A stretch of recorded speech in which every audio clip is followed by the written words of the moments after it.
Welcome to Something to Talk About from the Bainbridge Island Senior Community Center. I'm Reed Price, happy to have you here. We're going to be talking about an international Rotary project that is going to show up right here in our backyard, right here in our front yard, maybe on Bainbridge Island, a peace pole, and we'll be talking with Nancy Houghton of Rotary about that.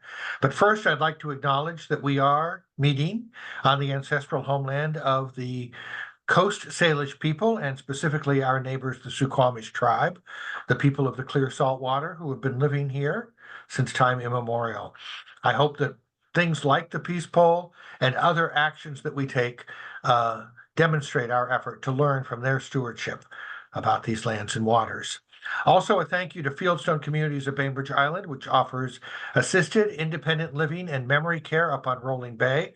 If you'd like to learn more about the programs at fieldstonecommunities.com, including day stay and respite care programs, jot down this phone number, 206-594-1010. Ask for Celia or Jamie. So I see that we've suddenly, while I've been talking, started to see Nancy Houghton's screen. So Nancy, hi, and welcome, and thank you for agreeing to meet with us today. The thing we're talking about is a peace poll, and I can see that you've got a page up about that right now.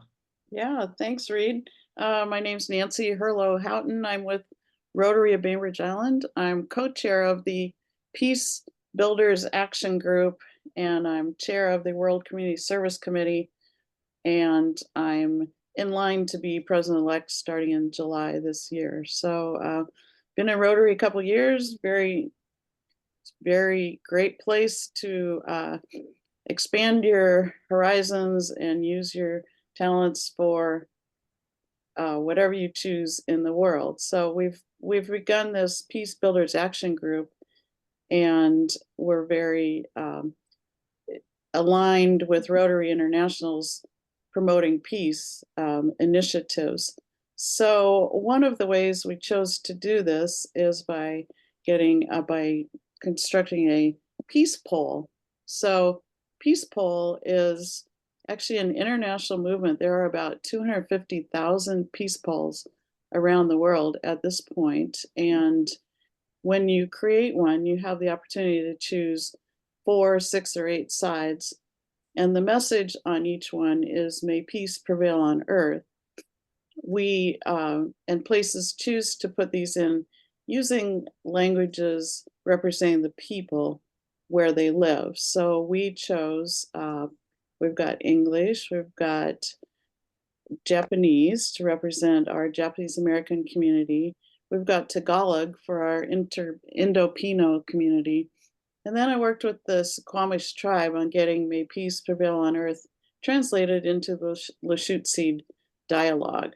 So that was an interesting project. We then worked with the peace pole builder and got a cedar pole with these various languages engraved. I also got a Braille plaque, and we've got a QR code on it, which actually links to this page.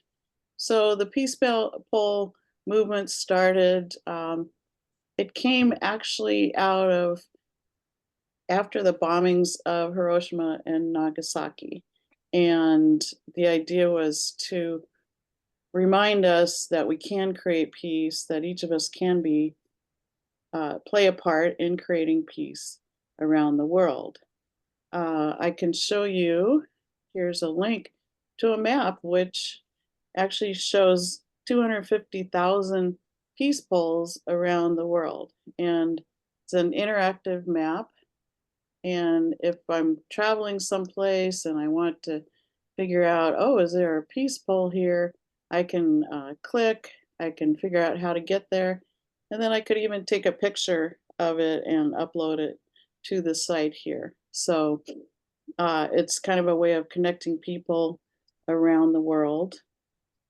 The peace pole arrived at my house a couple weeks ago. Parks and Rec showed up and picked it up. They're building a base for it. It's going between the Waypoint Park and the ferry. It'll be on the side where the condominiums are. So If you're approaching the ferry, it'll be on your right. Working with Parks and Rec and the city to get the spot created, and Parks and Rec is going to do the create a base and do the installation for us within the next couple of days. One idea was, oh, it's four-sided. If we just plant it in the ground, we'll be missing a couple sides. So we actually came up with a base that rotates that they're manufacturing on our behalf. Oh my, that's Yeah, amazing. isn't that cool?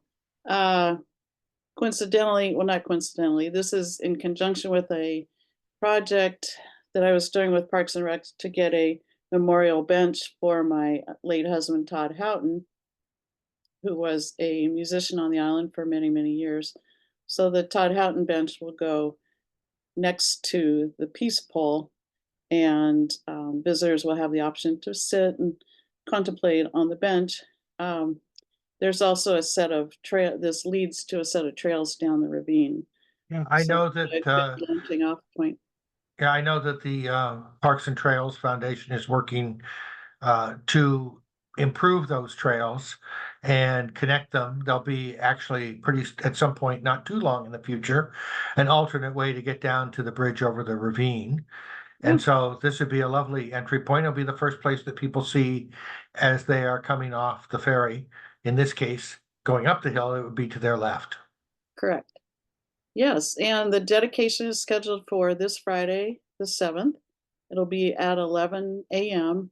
It'll be because the part next to the pole is so narrow, just a sidewalk, will hold the dedication up in the broader part of the Waypoint Park. And then people will be able to walk on by the pole, perhaps take their picture there. We'll have representatives from the various communities I mentioned, and we'll have some dedications by our president of the Rotary Club, and we'll do a little bit of talking about the Peace Pole project in the world. Um, I have a question about that project. I noticed when you were hovering over one of the map locations, I think it was uh, um, in India, India. yeah. Uh, um, when you popped it up, it said that the sponsoring or inspiration came from Rotary. So is this a program that is uh, Rotary specific, or are there other groups that are involved in the Peace Pole project? So this is Rotary specific. The original site I had is rotarypeacepoles.world. There is, I believe, another group doing something called May Peace Prevail on Earth. It's a similar concept, but not connected with Rotary. So the map I showed you were all Rotary poles that have been placed.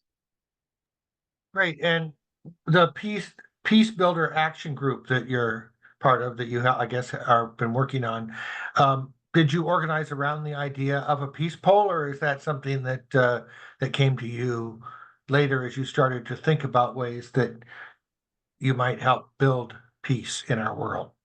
Yeah, so it came to us later. It was actually featured in the Rotary magazine we get from Rotary every month on a national basis. We are working on several other things. Rotary has, as I said, a history of promoting peace, working with peace, and we're looking at different ways that we can start to work in our community to create peace. Rotary has a partnership with the Institute for Economics and Peace, and they've actually come up with a way to measure what they call positive peace. And basically, they have 8 pillars of positive peace, such as low levels of corruption, acceptance of the rights of others, free flow of information, sound business environment, high levels of human capital, equitable distribution of resources, good relations with neighbors, and a well functioning government. And the Institute for Economics and Peace has recognized that these pillars help contribute to positive peace. So those of us on the committee have actually taken an educational course through the institute that's directed at Rotarians. And we're looking at ways that we can weave these 8 pillars of peace into everything we do. When you say that, are you looking, I mean, I know that Rotary is involved locally, regionally, internationally. Mhm. Are you thinking about that as a guide for, since you are an oncoming president, are you thinking about that as a guide for maybe some of the programs that the local Bainbridge Island Rotary might undertake? Yes, I think we're looking at all of our projects through these lenses now. And for instance, I'm on the World Community Service Committee. We're looking at the projects we do, such as boreholes in Uganda and Nicaraguan Sign Language classes, of ways that we can enhance peace through these various projects. If you have to walk 3 hours a day to get water and then walk home again, there's going to be fallout from that, such as girls can't go to school because that's their full-time job. So we're reducing their human capital capabilities by not providing water. So once we provide the water, they can then get water, they can go to school, and they can have more equitable distribution of resources, for instance. So each project we look at through these lenses now. Are we fostering good relations with neighbors, and looking at the rights of everyone?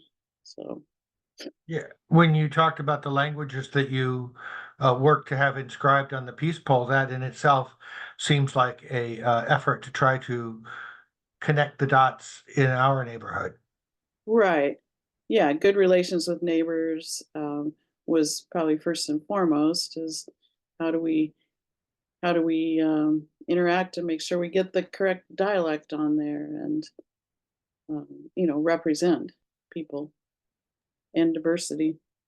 Yeah, I know that these are difficult times for communication in our world, in our nation. Um, I'm thinking that being a peace builder involves thinking about ways to communicate civilly across divisions of opinion.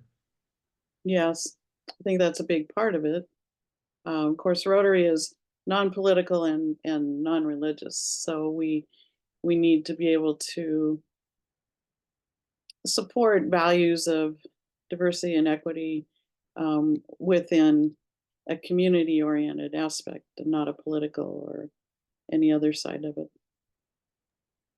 Well, it seems to me like this is going to be a great addition. We just had the uh, Parks District and the city and the Suquamish tribe work together to put a welcome pole up along the pathway, the Sound to Olympics Trail. It's another sort of um, appropriately waypoint marker right there by the Waypoint Park. Hmm. Um, I'm wondering if anybody who's on the call has any comment or question that they'd like to pose for Nancy. Lois, did you have a comment? Well, I just wanted to call in and support Oh, now Lois. the project and support Nancy and the Rotary and everything that they're doing. I think it's going to be an amazing addition, especially to our visitors. There are many visitors that come to our island and they don't know what wonderful, rich history we have. So I just think it's a continuation of things that will help to promote Bainbridge Island and what we're all about. I think sometimes people outside the island have a different view of who lives here and what we're all about. And these kinds of projects really support our sense of community and communicate that to the rest of the peninsula and Seattle as well. So good on Rotary, good on Nancy and the team for putting this together. Yes, I'm looking forward to the dedication. Remind us again, Nancy, when that is. Yeah, Friday, February 7th, 11 a.m. at the Waypoint Park. It Okay, looks like it'll be be cold, but not rainy, hopefully, so Nancy, that's can you Good. speak a little bit to, could you speak a little bit more to how we're promoting it so that we get a good crowd out there? well, the Rotary Club communications team has taken on that responsibility. They've contacted the newspapers. It's been on Facebook quite a bit. The city council has been invited. Okay. The tribe has representatives coming, as does the Japanese American community. So I know I got an email blast, which is why I asked Nancy if she'd be willing to come to talk to Great. us on something to talk about. okay, yeah, So, I'll see you then, I hope. all right. And, Thank you very much. and thank you very much. All right, take care. Thanks, Reed. Bye.